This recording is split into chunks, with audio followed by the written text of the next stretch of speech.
Here's a $25,000 mistake you might make. You assume a luxury brand is automatically better and spend money on features you'll never use. Or you buy a simpler package in a home you want to sell where buyers expect Sub-Zero and Wolf. Both mistakes will cost you because the right choice depends on your house, your kitchen, and how you live.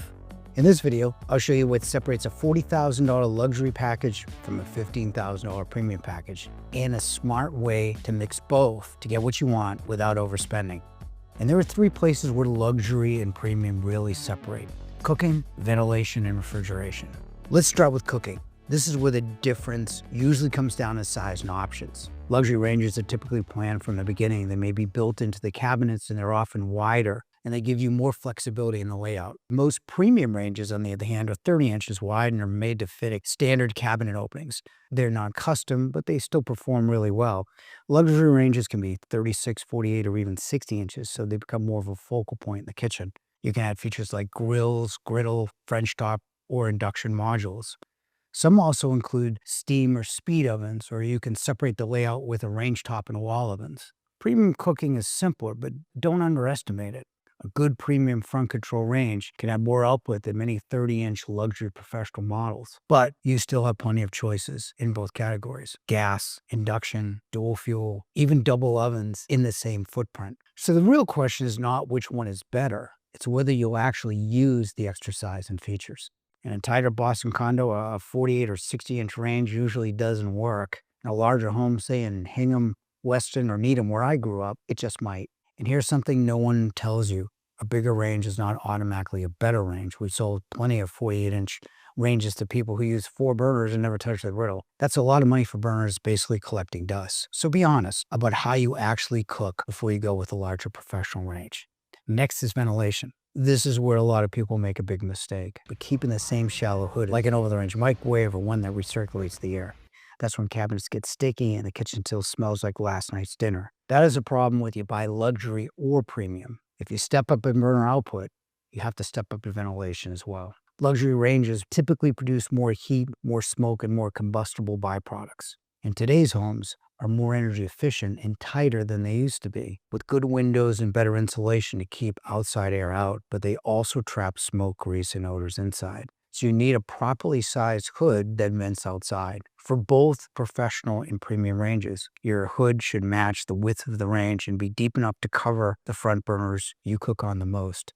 A luxury range, however, should have a taller hood to catch more smoke and grease. So ventilation is not the place to cut corners for either luxury or professional. Refrigeration is the third part of the equation. Luxury refrigeration can sit flush with the cabinets or be counter depth with the restaurant look. You could do built-in refrigerators, separate columns, stainless panels, or custom finishes from brands like True or Blue Star. But these have to be planned when the cabinets are ordered. Premium refrigeration is counter depth, standard 36-inch opening. It looks good and costs a lot less. Brands like LG, Samsung, and Cafe all make good options with different features and finishes. But you don't get the fully integrated look of a luxury refrigerator, except for one model we'll talk about when we mix both luxury and premium components. So if you want the refrigerator to disappear in the cabinets, luxury makes more sense. If you want something that looks good and saves you thousands, premium is usually a better fit.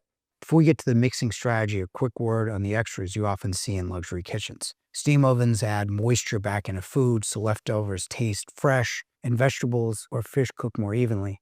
If you preheat food almost every day, this pays for itself in food quality. Speed ovens cook faster than a traditional oven without dry microwave texture. If you're short on time but do not want to sacrifice results, speed ovens are worth looking at.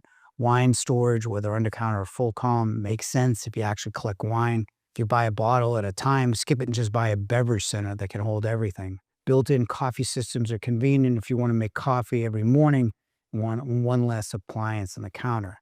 Any of these can be mixed into a premium kitchen if they fit how you live. But here's how to mix both tiers and still get what you want for less money. Easiest place to start is the range. A good 30-inch premium range is still a solid choice, but you can move into a 30 or 36-inch professional style range from brands like Monogram, Thermidor, or Cafe without spending all that much more. And these brands tend to run promotions, often with a free dishwasher. So compared to a 30-inch premium, the jump to a 36-inch professional range in those brands may be only a couple $1,000s more. For that, you get more output, more cooking options, and a better focal point for the kitchen. Refrigeration's a little harder, but there are options. Fisher Big makes integrated refrigerators in a standard 36-inch size. They sit flush and run closer to $6,000 instead of $15,000 to $20,000 for a Sub-Zero or Thermador. If you want something larger, Fisher Big has a bottom mount option that prices under $10,000. Another smart move is to upgrade selectively. You might add an undercounter wine cabinet, for example. It takes the same space as a dishwasher, gives the kitchen a more finished look, and costs a lot less than a full wine column. Then balance that out by staying disciplined where the differences are small. Dishwashers are a good example. You don't have to spend $3,000 to get a very good dishwasher. You can spend under $1,000 and still get excellent cleaning. Microwave drawers are another place to be careful. Sharp makes most of them for the industry, so in many cases you're paying more for styling than actual performance. Spend where the visual or functional impact is bigger. A 36-inch professional range, a better integrated refrigerator, more reasonable price, or one lifestyle upgrade like wine storage. That's how to mix premium and luxury well. You get the look and you get the function you want, and you still keep control of your budget. Both are good. Both can be your right choice. The mistake is assuming one is automatically better for you. It comes down to your house, your layout, and how you cook. And if you want to see luxury and premium side by side in person, we have 6 showrooms across Greater Boston. Our team can walk you through the differences on real products. And because we handle our own delivery and installation, we can talk through the whole process, not just the sale. And if you're leaning towards the premium side, we built a whole video on the best packages under $15,000. And that's what's next. And thanks for watching.